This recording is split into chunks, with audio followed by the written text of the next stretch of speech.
అసలు మొట్టమొదట అనుగ్రహించింది ఒక బోయవాణ్ణి. వెంకటేశ్వర స్వామి వారికి చామదుంపలు తేనెలో పెట్టి పెట్టి ధన్యత పొందినవాడు ఆయన. ఒక రోజున చామదుంపలన్నిటినీ ఉడికించి మెత్తగా అయిపోయాయని చూసి తేనె పట్టుకొచ్చి దోణిలో పోయివే పట్టుకెడతాను వెంకటేశ్వరుడికి అన్నాడు.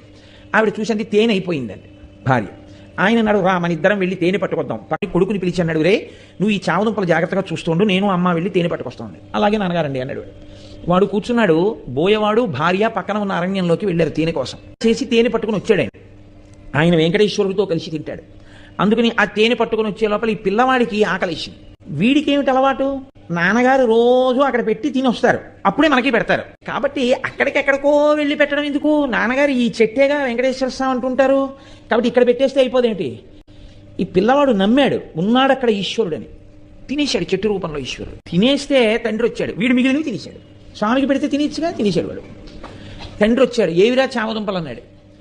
నాన్నగారండి ఈ చెట్టులోనేగా స్వామి ఉన్నారన్నారు, మీరు రమ్మన్నాను, ఆకలేసేస్తోంది స్వామి, ఉండలేను నాన్నగారు వచ్చే వరకు, నేను తినాలంటే మీకు పెడితే కానీ తినద్దంటారు కదా నాన్నగారు, మీరు వస్తే నా స్వామి మీరు తినేద్దరు కానీ నేను తినేస్తాను, రండి స్వామి అని అడిగాను. వచ్చారు, పెట్టాను, తినేశారు.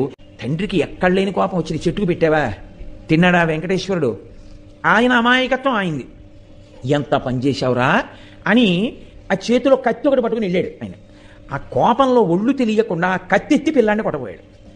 చెట్టు రూపంలో ఉన్నాడు వెంకటేశ్వరుడిని నమ్మినటువంటి పిల్లవాడి యొక్క నమ్మకాన్ని రుజువు చేస్తూ ఇలా ఎత్తిన చేతిని చెట్టు రూపంలో ఉన్న వెంకటేశ్వరుడు పట్టుకున్నాడు. ఎవరు పట్టుకున్నారో చెయ్యని వెనక్కి తిరిగి చూశాడు.